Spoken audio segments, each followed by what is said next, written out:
Pembelajaran ketiga bisa dilihat di halaman 129. Buka bukunya dulu. Sudah? Oke. Tujuannya di sini siswa dapat mengklasifikasikan jenis lambang atau simbol rambu-rambu lalu lintas. Yang kedua, siswa dapat menuliskan makna lambang atau simbol lalu lintas berdasarkan hasil pengamatan. Yang ketiga, siswa dapat mengidentifikasi data yang disajikan dalam diagram. Yang keempat, siswa dapat mengumpulkan data dan mengelompokkan menurut kategori tertentu dengan benar. Yang pertama, coba perhatikan ini simbol apa? Dilarang parkir. Oke, kalau ini belok kanan, itu adalah simbol lalu lintas. Sedangkan di sini ada apa? Ini adalah diagram. Ini adalah gambar diagram yang akan kita pelajari. Sebelumnya, kalau diagram apa dulu yang harus? Tabel. Tabelnya berisi apa? Berisi data. Berarti harus menyiapkan data yang ingin kita cari. Setelah itu membuat diagram. Oke. Pada halaman 129 sudah. Hari ini Udin dan teman-teman bermain di lingkungan sekitar rumah. Mereka ingin berkeliling menggunakan sepeda. Tidak semua teman Udin ikut bermain menggunakan sepeda. Teman Udin ada yang belum dapat mengendarai sepeda. Udin dan teman-teman melewati jalan raya. Mereka melihat rambu-rambu lalu lintas. Udin dan teman-teman menaati peraturan lalu lintas. Lampu lalu lintas merupakan salah satu rambu lalu lintas. Lampu lalu lintas terdiri atas 3 warna. Oke, rambu lalu lintas ada yang tahu? Warnanya merah, kuning, hijau. Kalau tanda merah berarti apa? Kalau kuning peringatan atau hati-hati. Kalau warna hijau berjalan. Oke, berarti sudah tahu ya. Adalah lampu lalu lintas, betul ya, yang kita pelajari. Ada merah, kuning, dan hijau. Sekarang coba dari teks yang ibu baca tadi ada yang mengamati tidak? Apa kendaraan yang digunakan Udin? Sepeda. Oke, betul ya. Mengapa teman Udin? Ada yang tidak ikut bermain sepeda? Iya, karena tidak bisa mengendarai sepeda. Apa saja warna lampu lalu lintas tadi? Merah, kuning, hijau. Setelah itu kita mempelajari tentang diagram. Diagram tadi harus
Misalnya siswa perempuan di sini ada 15 orang. Sedangkan laki-laki ada 10. Ada 10. Jumlahnya ada berapa? 25. Kalau dibuat tabel berarti apa? Di 25. Ini ada 26, 25, 10, 15. Yang ditanya siswa perempuan 15.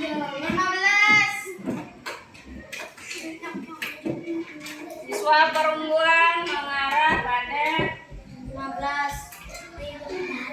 angka ke 15. Berarti tarik garis ke angka 15. Nah, berbentuk kotak panjang atau persegi panjang. Yang kedua, siswa laki-laki ada berapa? 10. Berarti tarik garis di angka 10. Ini siswa laki-laki. Nah, terus perbedaan antara perempuan dan laki-laki, bagaimana cara menentukan?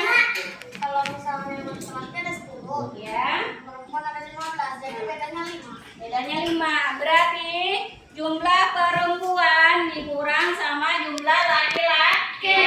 Perbedaannya hasilnya 5. Di sini ada pertanyaan. Silakan. Aku bingung cara itu. Cara ngitungnya, ngitung perbandingannya. Oh, bisa. Kita tentukan dulu yang ditanya apa. Misalnya siswa perempuan ada 15. Siswa laki-laki ada berapa?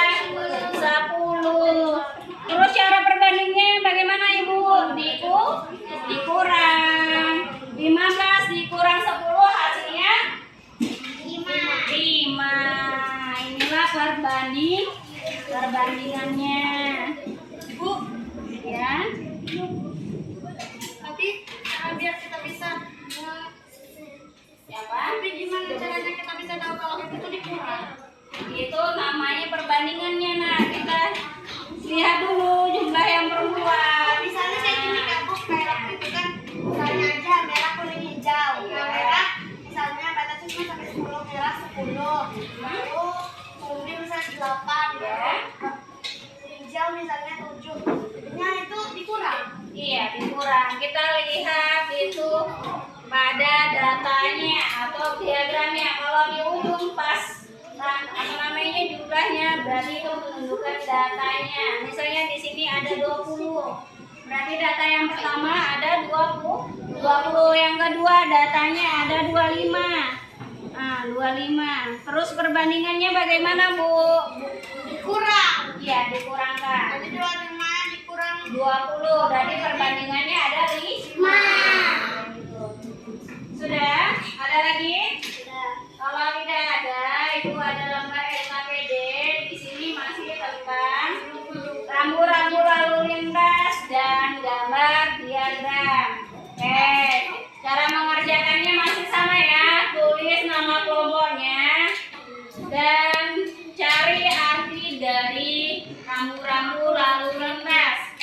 Sudah? Sudah paham? Sudah.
Perhatikan temannya.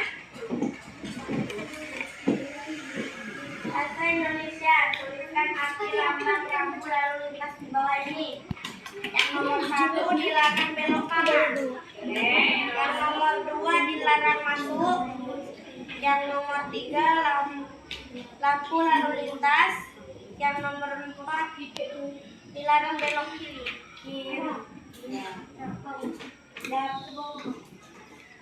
Mengamati diagram gambar. Jawablah pertanyaan berdasarkan diagram tersebut. Berapa banyak anak yang dapat mengendarai sepeda? Ada 8 orang. Berapa banyak anak yang belum dapat mengendarai sepeda? 2 orang. Berapa beda antara anak yang dapat mengendarai sepeda dan yang belum dapat mengendarai sepeda? 6. Bang Resi, yang pertama dilarang belok ke kanan. Yang kedua ada garis apa ini kurang, berarti dilarang masuk. Yang ketiga ada lampu. Yang keempat dilarang belok kiri. Coba perhatikan diagram yang pertama. Dapat mengendarai sepeda. Itu ada berapa? Karena garisnya menunjukkan angka 8. Yang kedua, yang belum bisa mengendarai sepeda ada berapa? Ada 2, betul ya. Berapa banyak yang mengendarai sepeda? 8, yang tidak bisa 2. Perbandingannya 8 dikurang 2 sama dengan 6. Tepuk tangannya dulu. Tuliskan arti lambang lampu lalu lintas di bawah itu. Ini dilarang belok kanan. Ya. Yang kedua dilarang masuk. Yang ketiga lampu lalu lintas. Yang keempat dilarang belok kiri. Soal MTK mengamati diagram gambar. Jawablah pertanyaan berdasarkan diagram tersebut. 1. Berapa banyak anak yang dapat mengendarai sepeda? 8 orang. Berapa banyak anak yang belum dapat mengendarai sepeda? 2 orang. Berapa beda antara anak yang dapat mengendarai sepeda dan yang belum dapat mengendarai sepeda? 6. Betul ya, tepuk tangannya dulu.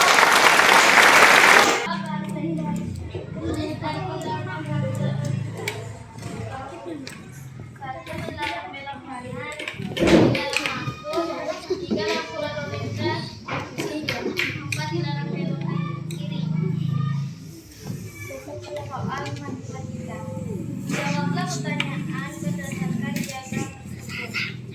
1. Berapa banyak anak yang dapat mengendarai sepeda? 8 orang. 2. Berapa banyak anak yang belum dapat mengendarai sepeda? 2 orang. Berapa beda antara anak yang dapat mengendarai sepeda dan yang belum dapat mengendarai sepeda? 6. Ya, betul ya. Jawabannya tepuk tangan dulu.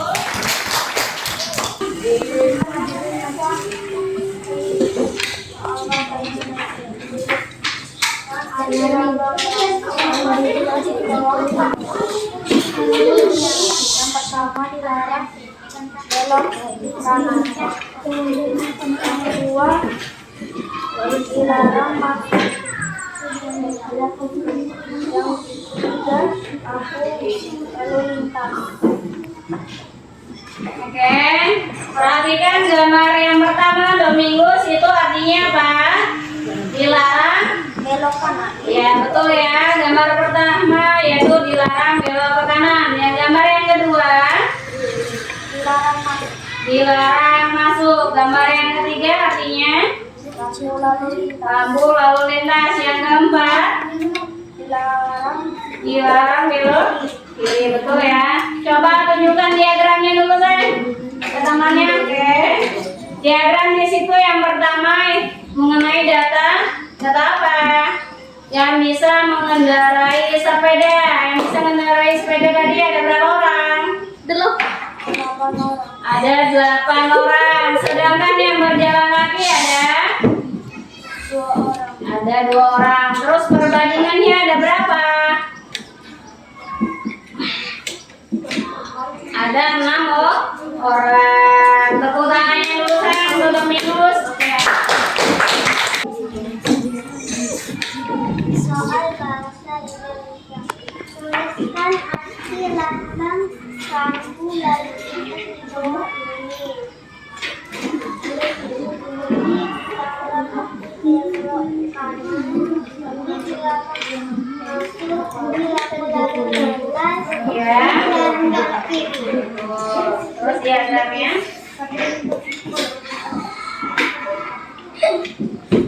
Berapa banyak anak yang dapat mengendarai sepeda? 8 anak. Oke, yang mengendarai sepeda ada 8 anak. Yang tidak bisa ada berapa? Banyak anak yang belum dapat mengendarai sepeda? 2 anak. 2 anak. Perbandingannya berapa? Berapa beda antara anak yang dapat mengendarai sepeda dan yang belum dapat mengendarai sepeda? 8 mengendarai 2 anak. Tepuk tangannya dulu sayang. Betul ya. Dari kesimpulan hari ini kita belajar yaitu tentang 2 materi tadi. Satu materinya tadi tentang apa? Bahasa Indonesia. Bahasa Indonesia itu mengenai tentang rambu lalu lintas. Kenapa mempelajari rambu-rambu lalu lintas? Karena biar apa? tahu. Nah, biar tahu dan bisa menjaga keselamatan. Jadi misalnya kita berjalan di kota, ada tanda P. Misalnya kita mau parkir, berarti tidak boleh parkir di situ. Oke. Iya, kalau di kota nggak bisa ya parkirnya sembarangan, harus dilihat kondisinya ya. Yang kedua, yaitu kita belajar tadi tentang apa? Ya, diagram itu banyak ya bentuknya. Kita belajar salah satu diagram batang. Oke, bagaimana Ibu cara mengetahui datanya? Dengan melihat batangnya yang di ujung, itu menandakan data yang akan diambil. Misalnya ini di ujungnya datanya ada berapa? Pas di garisnya ada 8. Itulah menandakan data pada diagram.